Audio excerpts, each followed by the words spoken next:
Perkenalkan, nama saya Fitri Dusdeningsih akan memaparkan tentang aksi nyata modul 1.4 diseminasi budaya positif yang saya lakukan di sekolah SMP Negeri 3 Seruyan Tengah.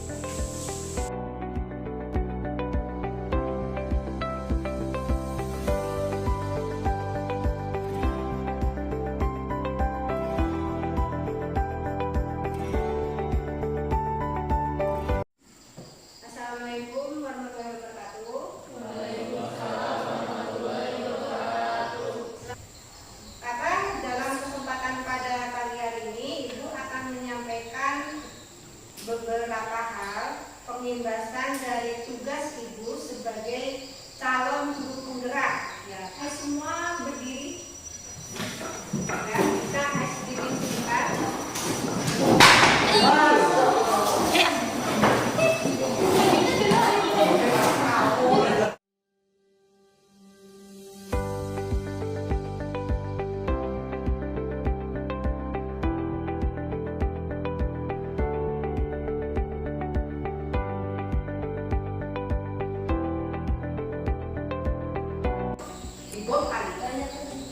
Terus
Dan yang terakhir, buang sampah pada tempatnya.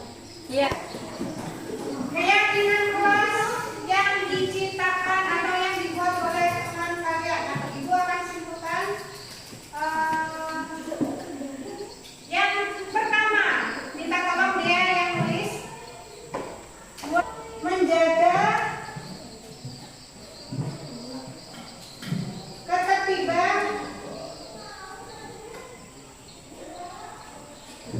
dan keamanan kelas. Itu ya, menghargai sama aja ya, menghargai sama saja menghargai. Intinya tidak melakukan belajar, tidak melakukan pengertian ya. Intinya itu menghargai barang milik temannya. Paham tidak maksudnya? Tidak boleh menyembunyikan, jika pinjam dikembalikan.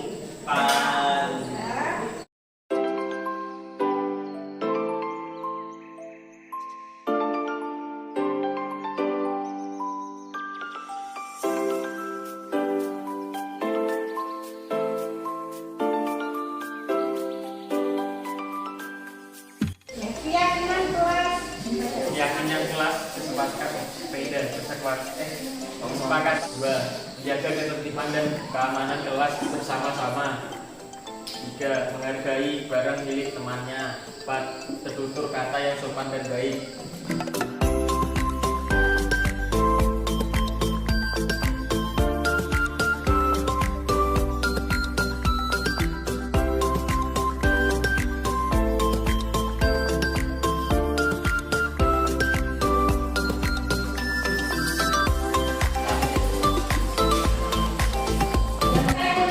Keyakinan kelas yang kita sepakati ya dalam pembelajaran PPKN. Jika keyakinan kelas ini dilanggar, maka kita perlu meninjau ulang. Ya, ingat, jika keyakinan kelas ini dilaksanakan, berarti kalian menghargai diri sendiri dan orang lain. Tapi jika ini dilanggar, berarti kalian tidak menghargai diri kalian sendiri.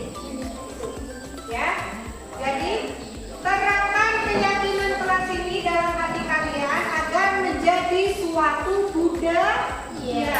Budaya itu kebiasaan ya, yang berulang-ulang. Itu saja yang Ibu sampaikan mengenai budaya positif dan semoga bermanfaat bagi kita semua. Sekian, wassalamualaikum warahmatullahi wabarakatuh.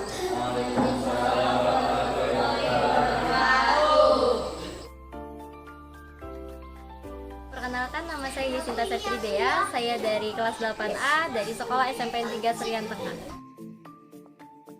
Perasaan saya dalam membuat keyakinan kelas itu sangat senang karena menjadi pengalaman pertama bagi saya dan teman-teman dalam membuat pedoman kelas.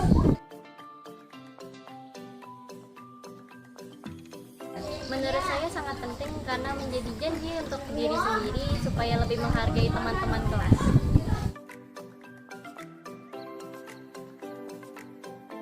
Ya, terima kasih kepada Bapak dan Ibu yang telah menyempatkan waktunya untuk berbagi praktik baik mengenai budaya positif.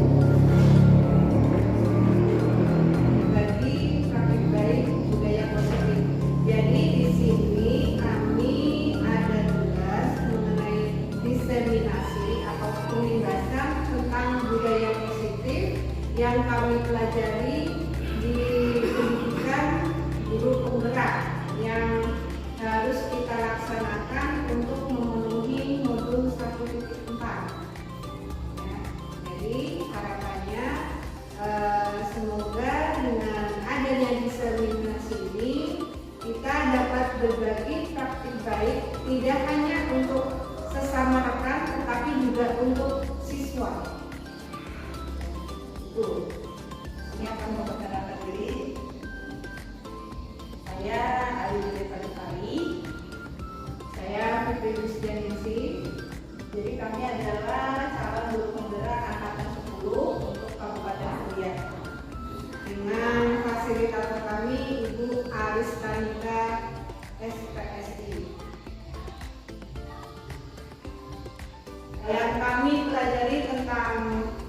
tentang budaya positif yang ada di modul 1.4 ini tentang disiplin positif, motivasi perilaku manusia, posisi kontrol, restitusi, keyakinan kelas, segitiga restitusi, perubahan paradigma belajar, dan kebutuhan dasar manusia.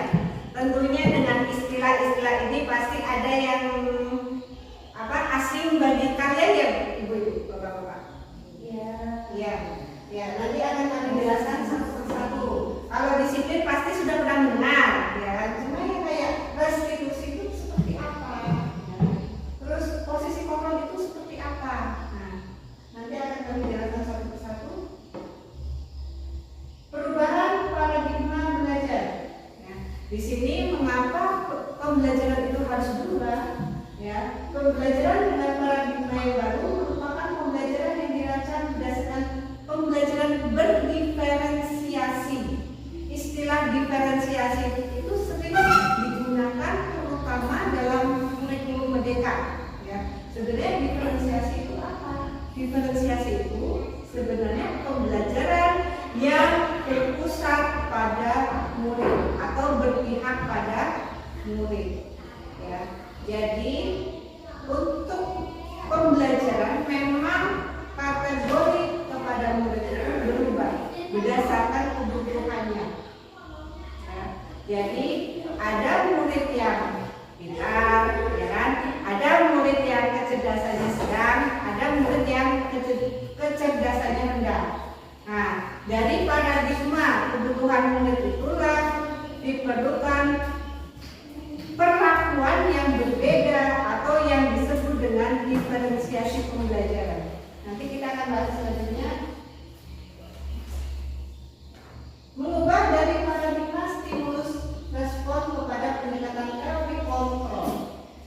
Stimulus respon ini berupa dorongan respon yang diberikan. Realitas kebutuhan kita sama, semua orang melihat hal yang sama. Kita mencoba mengubah orang agar berpandangan sama dengan kita.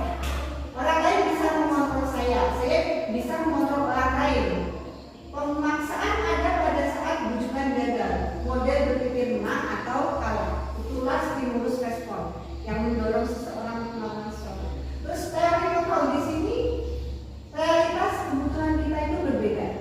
Setiap orang memiliki gambaran yang berbeda. Kita berusaha memahami pandangan orang lain tentang dunia. Hanya Anda yang bisa mengontrol diri sendiri. Anda tidak bisa mengontrol orang lain. Kolaborasi dan konsensus menciptakan pilihan baru. Model berpikir menang dan menang. Itu adalah teori kontrol. Kita di sini belajar tentang teorinya dulu. Nah, disiplin positif. Tentu disiplin ini menjadi keseharian di sekolah. Disiplin berasal dari kata disiplina yang artinya belajar. Disiplin mengacu pada disiplin diri yang memiliki tanggung jawab berdasarkan nilai-nilai yang kita yakini. Disiplin positif merupakan salah satu cara penerapan disiplin yang bertujuan untuk menumbuhkan kesadaran serta memberdayakan siswa tanpa imbalan, penghargaan, ancaman ataupun hukuman. Tentunya sebagai pendidik, kita menciptakan siswa yang memiliki disiplin diri. Kita harus bisa menciptakan siswa agar siswa itu punya disiplin diri, sehingga mereka berperilaku mengacu pada nilai-nilai kebajikan universal dan memiliki motivasi intrinsik. Motivasi intrinsik itu adalah motivasi yang ada dari dalam. Ya. Jadi memang yang ditekankan pada disiplin positif ini adalah motivasi intrinsiknya daripada ekstrinsik. Ya. Dalam perubahan ke arah yang lebih baik. Ya, tadi kita membahas disiplin positif mengarah pada nilai kebajikan universal. Nah, di sini nilai-nilai kebajikan universal ada beberapa kriteria. Kalau dalam profil pelajar Pancasila ada beriman bertakwa kepada Tuhan Yang Maha Esa dan berakhlak mulia, mandiri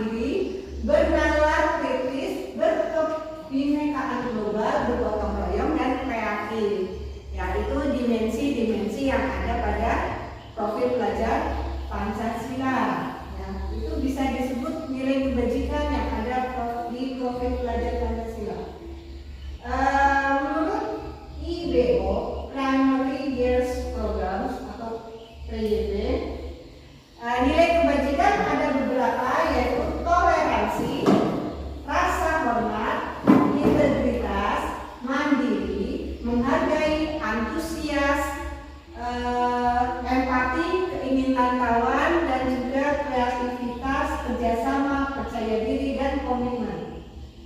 Selain itu ada life skill atau keterampilan hidup, yaitu dapat dipercaya, lurus hati, pendengar yang aktif, tidak merendahkan orang lain, dan memberikan yang terbaik dari diri.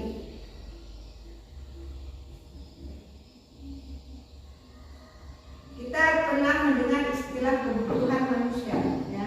Kebutuhan manusia atau disebut dengan kebutuhan dasar manusia. Segala sesuatu yang dibutuhkan oleh manusia untuk mempertahankan keseimbangan kondisi fisiologis dan psikologis yang bertujuan untuk mempertahankan kehidupan dan kesehatan. Kebutuhan manusia itu kalau kita dalam ekonomi kita mengenal tiga ya Bapak Ibu. Yang pertama apa? Ada yang masih ingat? Kebutuhan ya pokok atau kebutuhan pokok, kebutuhan sekunder, dan kebutuhan tersier. Nah, psikologisnya dari makanannya, terus sandang pangannya, terus apa yang dibutuhkan, kesehatannya. Nah, ini yang dimaksud kebutuhan dasar manusia. 5 kebutuhan dasar manusia menurut Dr. William Glasser. Ya, Dr. William Glasser ini menemukan teori tentang kebutuhan dasar manusia. Yang pertama adalah penguasaan, terkait keinginan untuk mencapai sesuatu, merasa kompeten, diakui atas prestasi dan keterampilan serta memiliki harga diri. Yang kedua kesenangan, mengacu pada kebutuhan untuk mencari kesenangan, bermain, dan juga tertawa. Bertahan hidup meliputi kebutuhan fisik seperti makanan, tempat tinggal, dan juga perasaan aman. Yang keempat, kebebasan melibatkan kemandirian, otonomi, dan kemampuan mengendalikan arah hidup seseorang. Kasih sayang dan rasa diterima berkaitan dengan kebutuhan akan hubungan sosial, cinta, dan rasa diterima di lingkungan sosial.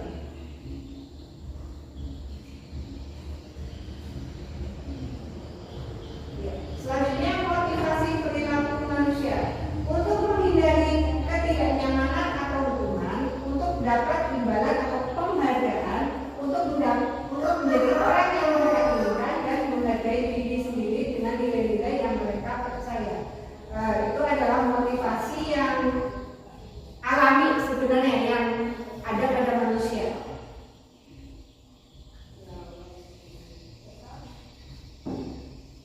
Ya, di sini ada konsep disiplin, ya, atau yang biasa kita kenal itu disiplin itu sebagai hukuman. Ya, kita mengartikan disiplin itu dengan penerapan hukuman, tapi sebenarnya tidak seperti itu, ya. Di sini konsep disiplin dengan identitas yang gagal, atau kita mengapresiasikan disiplin itu dengan pengertian yang gagal.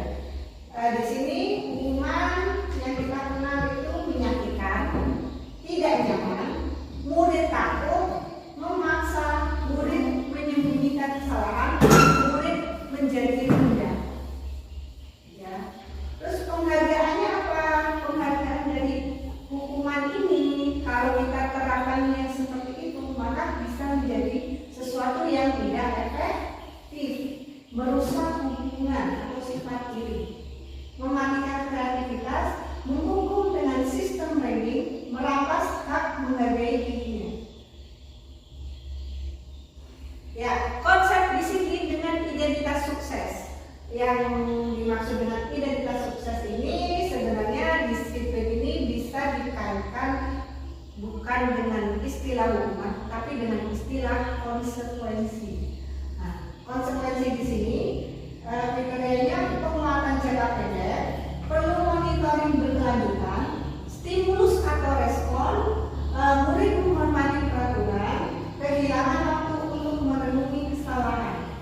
Jadi dalam hal ini konsekuensi ini memberikan siswa untuk berpikir lebih jauh. Oh, ternyata saya salah. Terus saya harus gimana? Memperbaikinya harus bagaimana? Nah, itu namanya konsekuensi. Ya. Restitusi.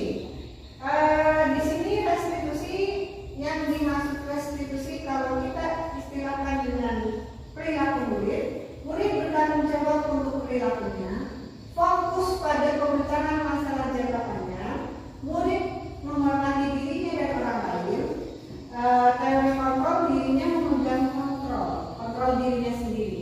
Murid bersemangat memperbaiki kesalahan. Itulah restitusi. Jadi antara konsekuensi dan restitusi itu saling berhubungan, ya.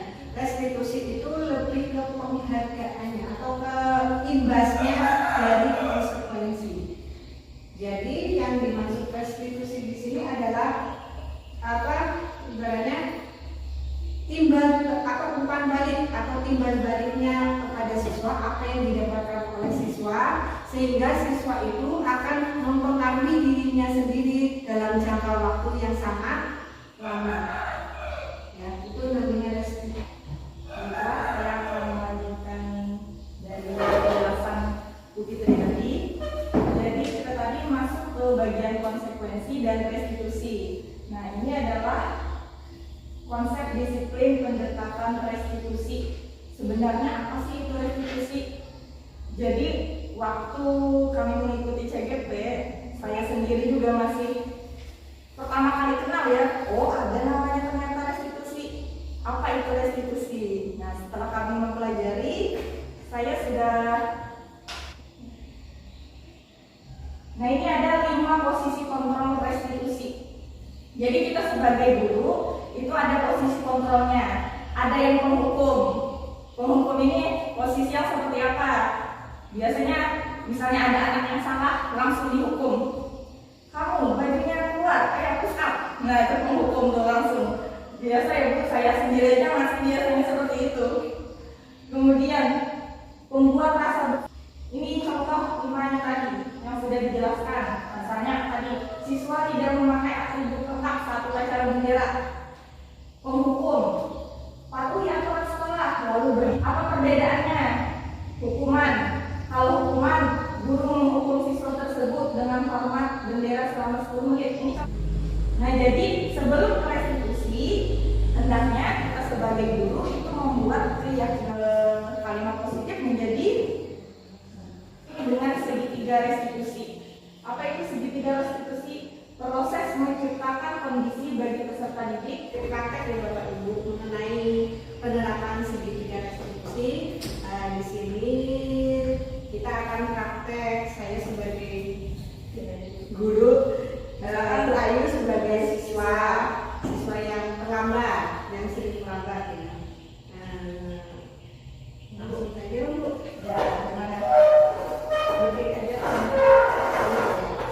Nah, jadi misalnya saya sebagai siswa yang datangnya sering terlambat, kemudian saya dipanggil oleh guru Fitri ke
Ya, kira-kira kalau sudah seperti itu, terima kasih ya. Kedepannya besok jangan terlambat lagi ya, Bu. Ya, selamat pagi. Dan mungkin itu salah satu contohnya, Bu. Memang tidak mudah ya merubah karakter anak yang seperti itu. Tapi gimana caranya biar sedikit demi sedikit kita merubah kebiasaan tersebut. Intinya murid dengan siswa itu saling saling bekerja sama. Ibaratnya murid dengan siswa itu murid diberi kesempatan untuk memberikan solusi harus bagaimana, ya, harus bagaimana memperbaiki situasi ini. Kalau dia sudah berjanji dengan itu berarti harus dilaksanakan. Kalau dia mengingkarinya berarti dia melanggar diri sendiri.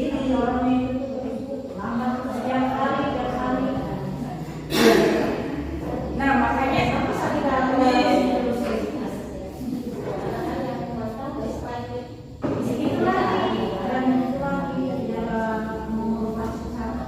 mungkin itu tadi, Bu, salah satunya harus menerapkan keyakinan kelas dulu. Jadi sebelum ke segitiga restitusi, sebenarnya tiap kelas itu harus kita buat keyakinan kelasnya. Walaupun memang nggak langsung berubah ya, mungkin bisa diawali perubahan dari diri kita dulu. Gimana caranya kita membuat keyakinan kelas di kelas. Nah, itu dulu. Karena di segitiga restitusi itu nanti pasti kita tanyakan keyakinan kelas. Memang nggak mudah. Sudah sebagai guru pasti tahu, pasti nggak mudah untuk berubah seorang anak itu. Tapi kita bertahap aja mencobanya. Nah, salah satunya.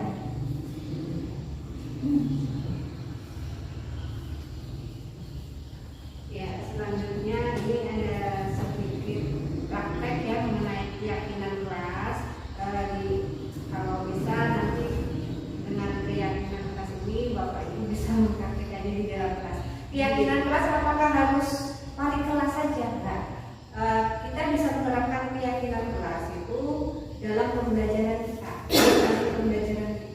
Ya. Jadi keyakinannya pada saat misal pembelajaran PPKN itu harus bagaimana? Ya, kesepakatannya dengan siswa, keyakinannya dengan siswa itu seperti apa? Ya. Ini kita bagikan coretan atau kertas ya, kertas kasar. Di sini kita akan simulasi kami sebagai guru, Bapak Ibu sebagai siswa. Ya. Itu Bapak Ibu sebagai siswa, Bapak Ibu sebagai siswa ya. Di sini coba tuliskan aturan apa yang ingin Bapak Ibu terapkan di kelas. Nah, Bapak Ibu terapkan di kelas. Misalnya Bapak Ibu mau menulis tentang dilarang makan di kelas, dilarang berisik, silakan seperti itu. Kita pakai bahasa yang bahasa sehari-hari saja nggak apa-apa ya. Ibaratnya mau kata-kata dilarang berbicara kasar, dilarang membuang sampah, atau tidak boleh berisik, silakan pakai kata-kata seperti itu ya. Silakan Bapak Ibu menuliskan peraturan atau apa yang ingin diterapkan di kelas. Satu saja ya. Ya, satu aturan yang ingin diterapkan di kelas. Satu saja. Pakai bahasa yang Anda sebagai murid, Bu. ya, Anda sebagai murid kan bahasanya kita itu susah. Kan sebagai murid, kira-kira kalau ditanya seperti itu, murid pasti punya aturannya kan yang mereka tahu apa.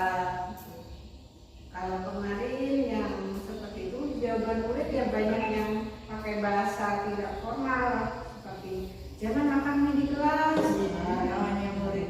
Namanya murid kan pasti bahasanya masih itu kan masih pakai jangan tidak. Silakan aja buat peraturan satu saja. Biasanya sudah ada peraturannya. Apa kita masing-masing guru itu punya sendiri-sendiri yaitu keyakinannya.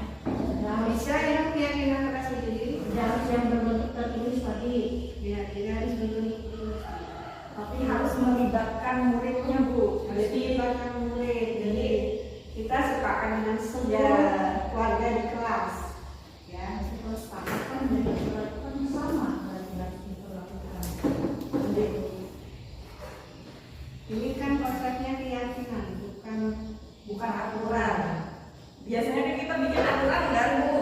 Nah, makanya ini ada istilah keyakinan. Jadi berarti apa ya? Keyakinan ini sebenarnya bukan aturan ya, Bu. Nah, makan kelas Ya, anak-anak, kalau sudah dibuat, silakan tempelkan di sini ya, anak-anak di sini. Kalian sebagai siapa itu? anggap Ini kamera. iya. Anggaplah jadi murid kan, gimana cara praktek keyakinan kelas?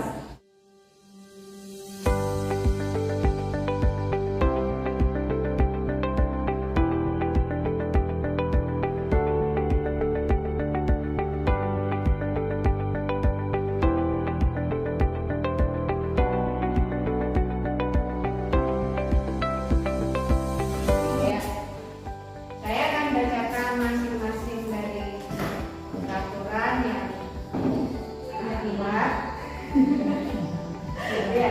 Yang pertama, jangan membuang sampah di kelas. Berbicara dan berperilaku sopan santun. Dilarang keluar kelas tanpa izin. Dilarang membuang sampah di kelas. Kumpulkan tugas tepat waktu. Berbicara harus sopan di kelas. Wajib membawa buku catatan setiap kali kita belajar. Ya, jadi setelah ini beberapa peraturan yang dibuat oleh murid, kita saling kembali menjadi aturan, menjadi keyakinan dengan kalimat yang positif. Ya. Sekarang kita tinjau dari peraturan yang pertama, jangan membuang sampah di kelas. Gimana? Kalau misalkan dirubah menjadi kalimat yang positif, kira-kira apa? Anak-anak Ya, buang sampah pada satu tempat sampah apa tempatnya? Nanti tempatnya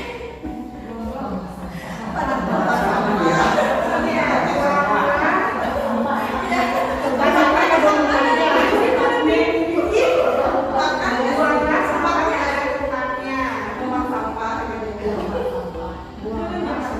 sampah gitu.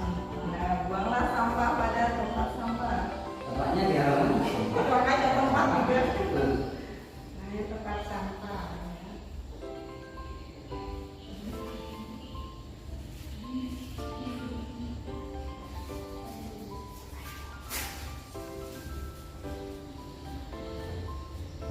Yang kedua, berbicara sopan dan berperilaku sopan. Berbicara dan berperilaku. Oh iya, berbicara dan berperilaku sopan santun. Ya, menurut Bapak Ibu itu ada yang perlu diubah nggak? Kalimat positif. Berbicara dan berperilaku sopan santun. Sudah positif? Sudah. Yang sopan santun, berbicara dan berperilaku sopan dan santun. Sopan santun.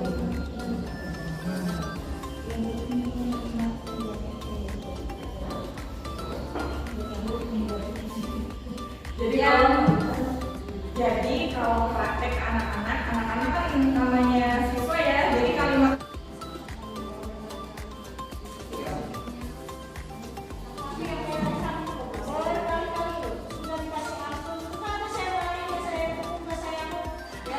Nah misalkan tadi kayak di kelas 8A kan makan mie. Kalau di kelas 8B kemarin itu banyak yang bikin ini, dilarang merusak peralatan atau barang sekolah. Karena kalau Bapak Ibu kan sering tahu aja kan di kelas 8B seperti apa. Nah itu banyak yang usil lah ibaratnya yang merusak peralatan. Jadi mereka jawabannya kemarin cuma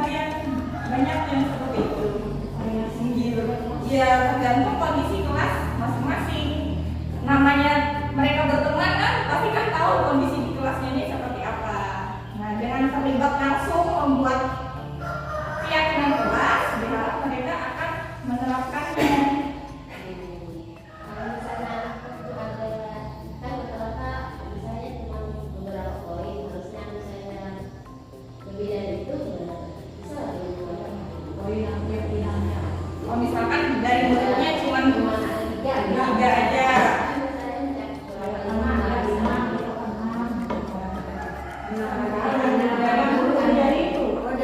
Dari guru ya kemungkinan apa Ya harus sepakat Iya. dengan siswa. bisa bisa ya, tapi didiskusikan juga. Nah, misalkan dari Karena guru siswa ini sifatnya setuju ya kan, tapi kan kita nggak tahu ya. Makanya sebenarnya kalau keyakinan kelas ini pas kita bikin itu sudah fix ya. Makanya kalau misal ada pelanggan kayak misalnya ya lagi dua. Karena kalau anak kitanya setuju tidak, pasti bilang setuju, ya kan? Nah, nggak mungkin nggak ada yang bilang tidak. Tapi kan kita nggak tahu dalamnya kita. Jadi tinjau ulang lagi kalau menggunakan keyakinan. Makanya keyakinan kelas ini misal bapak ibu guru pengen menerapkan banyak aturan, maksudnya siswanya minta-minta banyak aturan, nggak masalah ya. Jadi itu disaring semuanya. Jadi misal siswa ini menyebut aturan 2 atau 3 sebentar. Nanti kan bahasa kasarnya kita saling menjadi kalimat positif. Nah, itu kan sudah dokumentasi semua. Kalau mau berubah, ya itu lagi, kayak gini lagi. diskusi lah ya. Diskusi lagi dulu. Karena kalau gimana kalau ibu tambahkan satu keyakinan kalian setuju nggak? Setuju, pasti tidak kayak gitu. Gimana caranya kita buat keyakinan itu semua siswanya itu apa ya, benar-benar meyakini lah dari dalam dirinya. Nah, sehingga kalau sudah tertanam di dalam diri, apa ya, bukan lagi hukuman jadinya, bukan ya, kesadaran diri mereka untuk merubahnya. Ini ada lagi pertanyaan, Bapak Ibu? Bisa diterapkan Ya. pada pelajaran baru besok. Diharapkan keyakinan kelas ini bisa kita terapkan sama-sama. Tuh, jadi misalkan sudah ada keyakinan kelasnya, mungkin bisa disatukan nanti. Jadilah misalnya keyakinan kelas ini langsung, mungkin tadi bisa Bu, misalnya antara IPA dan matematika nih, ada sudah kan dibentuk. Nah, ada bagian di IPA yang tidak ada di matematika, mungkin boleh digabung. Nah, bisa kan jadi seperti itu. Nah, jadi bisa, karena mereka sendiri kan juga yang terlibat aktif. Nah, bisa dijadikan satu aja biar tidak terlalu banyak ya. Karena mungkin beda kan antara pelajaran IPA seperti apa dengan pelajaran matematika seperti apa. Ya, agama beda lagi. Nah, bisa nanti kita kumpulkan. Jadi tiap kelas kalau ada keyakinan kelasnya, kami jadinya bagus lah seperti itu. Jadi kita bisa juga nanti menerapkan segitiga restitusinya. Karena di segitiga restitusi itu kita menanyakan keyakinan apa yang ada di kelas kita. Nah, setelah itu ibaratnya ya, kita dengan anak yang melakukan kesalahan itu berdiskusi juga, bukan langsung menghukum, tapi berdiskusi. Kenapa tidak langsung menyalahkan anak, karena kesalahan itu adalah manusiawi. Nah, setelah itu baru kita tanyakan kenapa alasan mereka melakukan hal tersebut. Setelah kita tahu alasannya, kita sama-sama mencari solusi dan menanyakan keyakinannya kelas apa yang dia langgar. Dari situ kita bersama anak juga gimana nih solusi untuk menyelesaikan masalah tersebut. Jadi tidak langsung hukum. Jadi anak ini apa ya, akan mungkin kalau terus diterapkan ya Bu secara konsisten, mungkin akan juga memunculkan apa ya, perubahan perilaku lah ke arah yang lebih baik. Karena kan kalau kita aja misalnya nih melakukan kesalahan terus langsung dihukum, gimana rasanya? Apalagi waktu kita pasti pernah kan jadi siswa langsung dihukum. Mungkin ada anak yang apa ya, yang merasa takut langsung berubah. Tapi ada juga kan yang karena merasa marah Iya, lebih menunjang lagi. Kalau zaman dulu sekarang jauh sekali bedanya. Kalau kita dulu masih ke sana, Iya. bagus itu. Tapi zaman sekarang kalau kita itu melunjak lagi lebih dari itu. Generasinya sudah berbeda. Negara sekarang generasi Z. Nah itu kalau yang dulu kita ya itu tadi kalau yang mulai bilang tadi kita pasti melaksanakannya kalau sudah hukum itu. Iya. Tapi sekarang beda, kita hukum malah. Nah itulah saatnya kita juga merubah gaya dari dulu yang mengubah gaya yang hukum, gimana menyesuaikan zaman. Mungkin mereka lebih senang pendekatan misalnya, tidak langsung dimarahi. Nah seperti itu pendekatan kepada anak untuk merubah dari dalam dirinya. Itu kan akan lebih bertahan lama daripada menghukum. Satu lagi ini mengenai posisi kontrol ya. Posisi kontrol ini juga penting nih dalam guru kan. Memang posisi yang baik itu manajer. Ya, manajer berarti dia bisa memanage, bisa berperilaku sebagai pemantau, bisa berperilaku sebagai teman, berperilaku sebagai itu apa? Gitu aja. Bisa berperilaku sebagai penghukum juga, tapi bukan konteks hukum. Ya, kalau manajer ini dia ibaratnya mampu mengatur atau memanage situasi, ya, memanage situasi, menengahi, memediasi. Nah, itu sebenarnya posisi kontrol yang baik kalau kita sebagai manajer. Cuma meskipun ada perspektif ya, ada guru yang posisinya sebagai teman, kalau bisa itu sudah dikurangi. Ya, posisi guru sebagai teman kalau bisa dikurangkan apa? Karena kan imbasnya siswa tidak takut, siswa tidak merasa menyesal jika mengerjakan gurunya. Nah, siswa tidak apa? Ibaratnya kurang sopan dengan gurunya, kurang hormat. Nah, kalau bisa itu posisi kontrol sebagai teman itu agak hilang. Bukan berarti kita tidak berteman, tidak ya. Tapi ya berteman, tetapi tetap pada batasannya. Nah, gitu. Karena kalau posisi sebagai teman itu akan kelihatan siswa itu udah takut. Karena apa-apa ya lah, gitu. Sama Pak ini aja kok, sama Bu ini aja kok. Itu udah teman. Ciri-cirinya yaitu dia nggak takut dengan gurunya, tidak kurang menghormati gurunya. Alah sama Pak ini aja nggak apa-apa, sama Bu ini aja nggak apa-apa. Nah, itu sudah posisi teman. Murid menganggap guru itu teman, bukan sebagai guru. Itu sebenarnya harus dikurangi. Ya, gitu. Ya, konsisten. Kalau bisa ya kita sebagai ambil posisi yang manajer. Belajar menjadi manajer. Memang harus tanyakan dulu. Iya, memanajer semuanya. Memang kebanyakan bisa sering menghukum ya. Kalau tingkatan itu sekarang ini ya kalau ini belum menjadi Iya. semua semua keadaan. Tapi ini posisinya terhadap anak ya.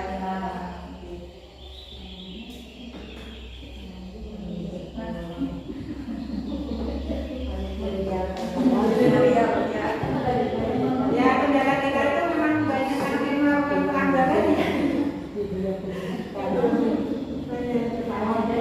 Tapi kalau kita kerjasama ya semoga saja keyakinan kelasnya terbentuk oleh anak kita supaya pribadi sendiri ya. Terutama dalam hal sering datang ke kamar, buang sampah sembarangan. Itu yang berhubungan dengan keyakinan kelas berhubungan dengan pekerjaan rumah itu yang benar ada kalau terjadi di sini ya. Jangan terlalu banyak mengasih PR atau terlalu banyak kasih tugas, karena sering pernah terjadi seorang guru memberikan tugas kepada peserta didik belum diperiksa, ada tugas lagi belum diperiksa tugas lagi.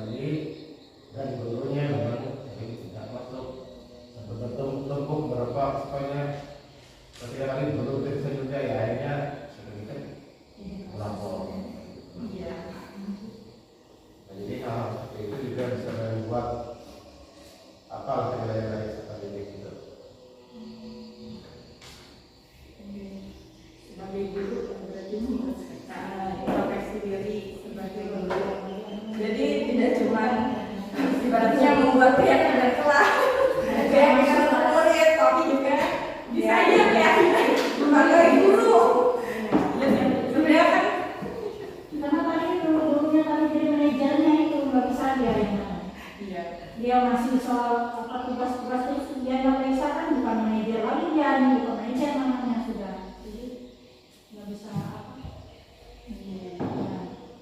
Ya, kita dulu lah ibaratnya guru sebagai contoh. Ya, kita contohnya. Kalau dia sudah masuk terus kasih soal atau terus kasih PR, ada periksa kan ini kecil mereka siswa yang sudah dapat mengerjakan dari periksa. Oke, bisa disebut proyek kan? Proyek, karena proyek itu bisa dibuat.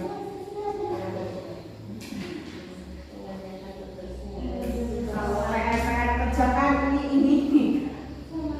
Jadi tugas selama sekian kerjakan, dari A dari rumah kerjakan. Dari rumah, dulu nih.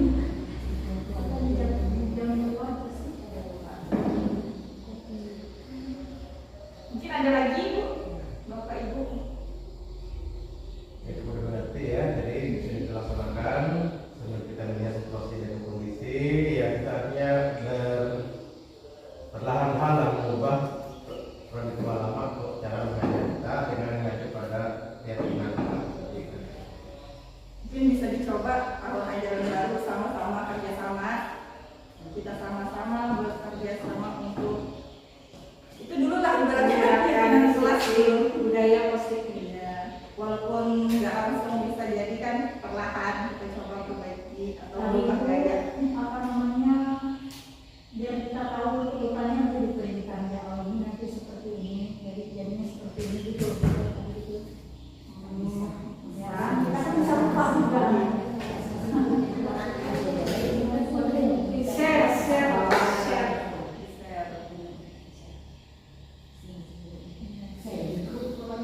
Iya, kelasnya. Jadi kelasnya biar enak paham. Bisa nanti kalau masing-masing udah nih bikin kelas tadi kita itu gabung. Kalau punya ibu biar punya kelas satunya, soalnya anaknya satunya.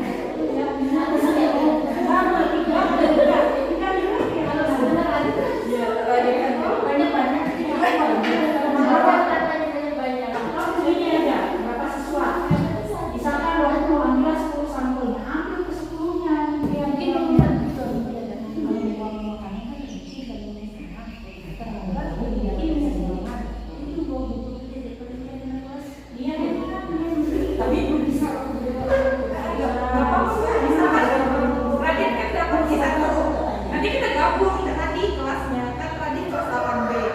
Nah, dari nanti kita gabung lagi dengan yang matematika yang apa.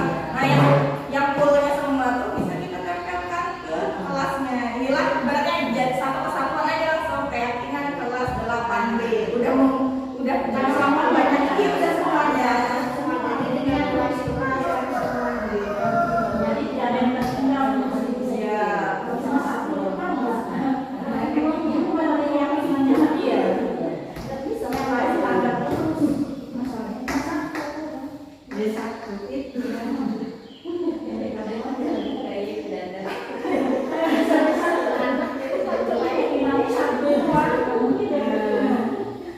Buku itu juga dibawa mau belajar apa yang dicatat ya waktu pas ulangnya cuma dari tahun lalu apa yang dibaca yang lebih pernah dicatat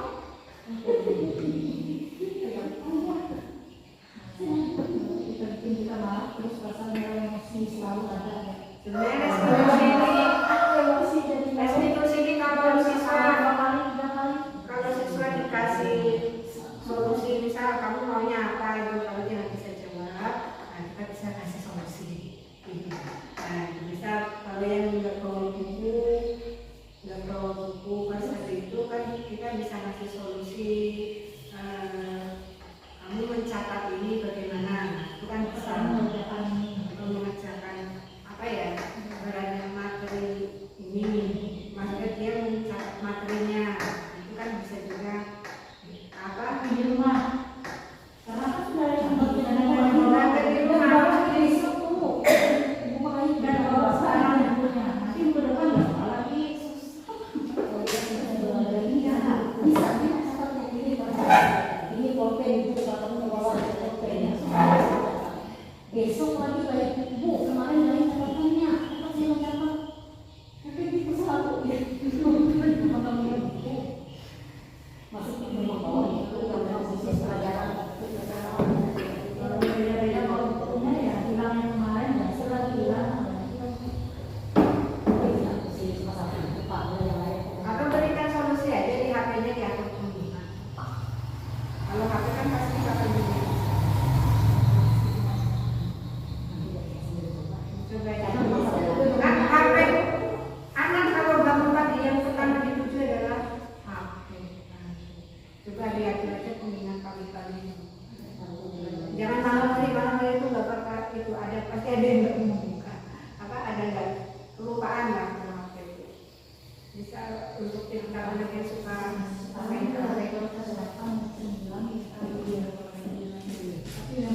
anak saya SMA ada juga. Tadinya kami tahu bisa nonton dari situ.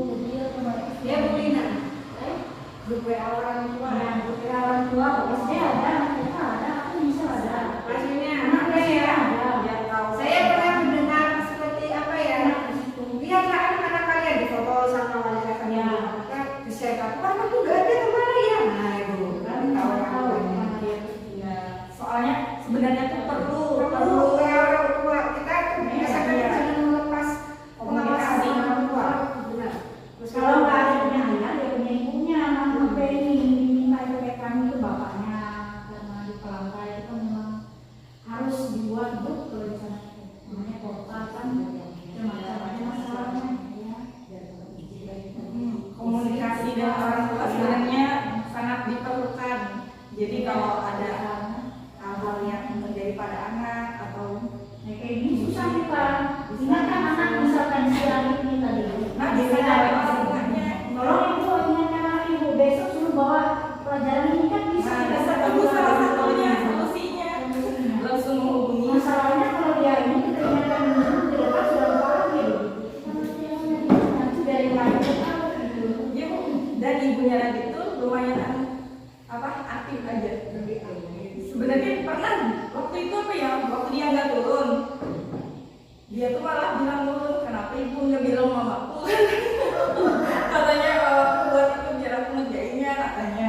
Kalau mamanya tuh kan di rumah ada sebenarnya kan ada aja nomornya. Bisa aja nanti kalau Malah mamanya kan kalau kita dari buat iya dari aja. dan mamanya tuh selalu mengabari kalau Radit ada izin segala. Nah, Bisa salah satunya belum tapi kalau kayak kita ini dengan wali kelas betul. ya bisa aja tapi nanti sendiri kita Oh iya, bisa dipasang di bawah, kasih kalau kelas untuk lebih bagian proses itu kan bisa diatur. ini bisa. Tolong ingatkan ini, biar bisa dengan mengerjakan tugas. Atau sebenarnya bisa aja sih satu grup itu grupnya semua ada nggak masalah cetak. Penuh nanti kalau dari satu ya masalah matematika penuh. Enggak yang orang tua aja Bu ya. Iya orang tua. Terutama masalah kehadiran siswa yang sering bolos.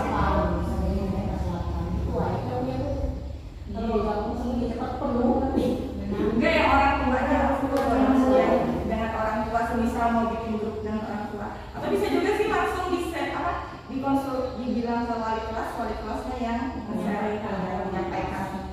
Mungkin seperti itu lebih lebih karena wali kelas kan kalau untuk tugas itu kan Ya kalau untuk tugas segala kan ini yang berhubungan dengan perilaku anaknya lah ibaratnya ya. Baru ke orang tuanya. berarti harus buat video kalau nanti permasalahan kerjaan tadi guru dengan orang tua tadi apa Hanya kebanyakan Bu rasa kalau semua mapel ada grup dan orang tua.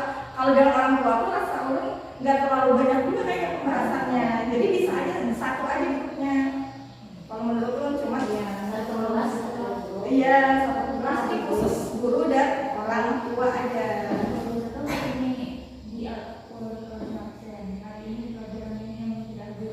nah itu pasti Nah, itu bisa. nah itu udah masuk itu kelas kan Atau bisa juga di foto itu lebih oh ya berarti kita masing-masing guru bisa berapa kelas misalkan 5 kan masuk cuma itu loh di grup itu dan kita yang banyak kan Iya banyak tidak. Terus itu aja langsung konsultasi ke wali kelasnya ya. Wali kelasnya yang memberitahu di grup. Ya, apakah alasannya ada alasannya kah? Apa gimana? Nanti pasti orang tuanya biasa. yang nggak mengerjakan tugas tadi kan kalau nggak diingatkan sama orang tuanya dia lupa lagi gitu loh Berarti kurang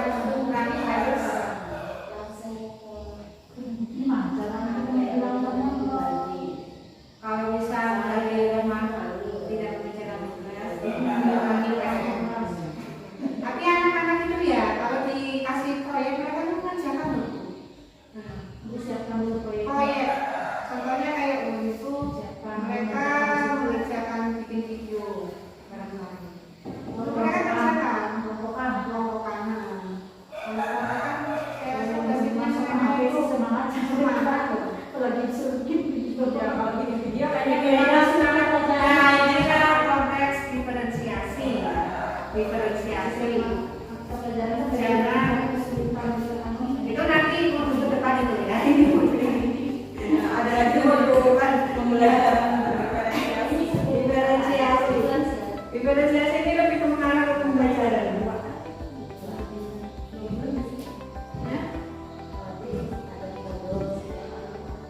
Sebenarnya 3 modul yang dipelajari ini, tapi satu modul itu bercabang. Jadi ada modul 1, misalnya ada 1.1, 1.2, 1.3, 1.4. Nah sekarang yang kami pelajari ini modul 2.1 tentang pembelajaran berdiferensiasi. Itu nanti tentang kali ini kan tentang disiplinnya. Nah kali ini nanti tentang proses pembelajarannya. Kan karakter anak beda-beda tuh.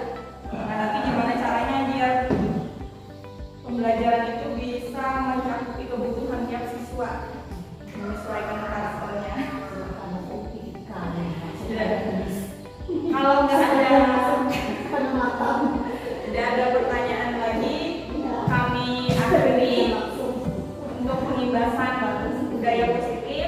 Semoga nanti mungkin bisa dimulai dari tahun ajaran baru, kita sama-sama menerapkannya dan diharapkan akan terjadi perubahan ke arah yang baik Ya, sehingga bisa menumbuhkan motivasi dalam peserta didik, karena memang itu adalah jangka panjangnya untuk siswa, bukan jangka pendek ya.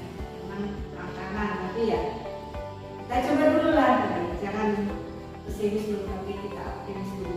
Menerapkan pelan-pelan menjadi seorang guru yang posisi sebagai manajer dan ambil perubahan. perubahan. Karena siswa sekarang itu Gen Z ya, bukan siswa zaman dulu. Gen Z itu memang mental, kalau saya sih bilang mental begini lah ya. Karena tapi mereka kalau disanjung kayak gini, nah itulah Gen Z ya. Cuma kalau dia ditekan kayak gini lah. Memang berbeda dengan zaman dulu. Kalau dulu kan takutnya itu masih banyak, sekarang itu Suaranya itu udah tinggi dan biasa, itu udah takut. Apalagi sampai anak kaki yang dicubit atau apa. Terus sekarang nggak bisa lagi tahu siswanya. dan salah satunya kalau kita jubit tiba-tiba jadi kasus, susah lagi. Sekarang ada undang-undangnya lagi. Jadi ya sudah berubah zamannya, berarti saatnya juga kita berubah. Jangan mindsetnya seperti itu loh, mindsetnya kita sesuai kebutuhan murid, bukan kebutuhan guru. Ya, itu aja dari kami. Ya, terima kasih telah menjadi peserta pembahasan atau diseminasi budaya positif dalam rangka tugas pendidikan guru penggerak modul 1.4. Ya, semoga bermanfaat bagi kita semua dan kita bisa menerapkannya untuk tahun ajaran depan. Sekian dari kami. Wassalamualaikum warahmatullahi wabarakatuh.